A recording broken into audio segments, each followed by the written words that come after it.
My name is Kevin Curland. I'm the owner of Smoky Quartz Distillery, located at 894 Lafayette Road, Seabrook, New Hampshire. We're a local craft distillery specializing in local ingredients, a local customer base.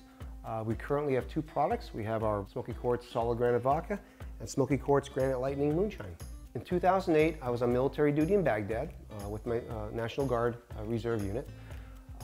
I was at Baghdad International Airport, and we had our daily or semi-daily, what they call IDF, indirect fire, a rocket mortar attack basically is what it was. When that happens, the attack sirens go off and you're stuck at whatever location you happen to be at.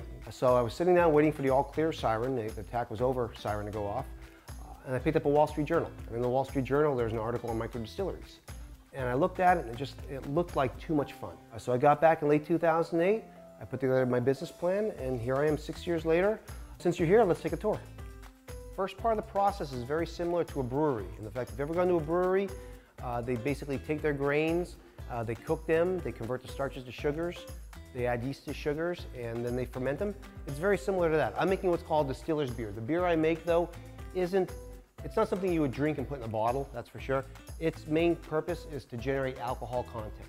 So to do that, I take my base ingredient. In this case, it's 500 pounds of organically ground corn. And this is an example of the exact corn that I use. It comes from an organic mill up in Maine.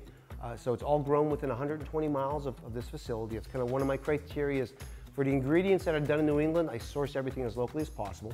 I put 500 pounds of this into my cook pot with 200 gallons of water, and I heat it up to 190 degrees.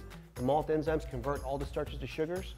I cool it down to about 75 degrees, and I come back in the morning, and basically I have 280 gallons of corn syrup. After I pitch my yeast, I then pump into my fermenters. So here we are in front of my fermenters. They're 330-gallon plastic cubes, basically. Right now they're empty because I just finished a production run, because as the yeast eat the sugars, their waste products are alcohol and CO2. We don't care about the CO2, it's the alcohol that we want. And while we're here, right above here, this is my water tank of New Hampshire spring water from Chamberlain Springs. This is the water that we use for all our processing. Next step is to go to our still. This is where the mash is converted into alcohol. And basically its job is to separate the alcohol from all the other liquids in the mash. So once it reaches 190 degrees, the alcohol starts to boil out of the mixture. As the alcohol boils out of the mixture, it rises up through my columns.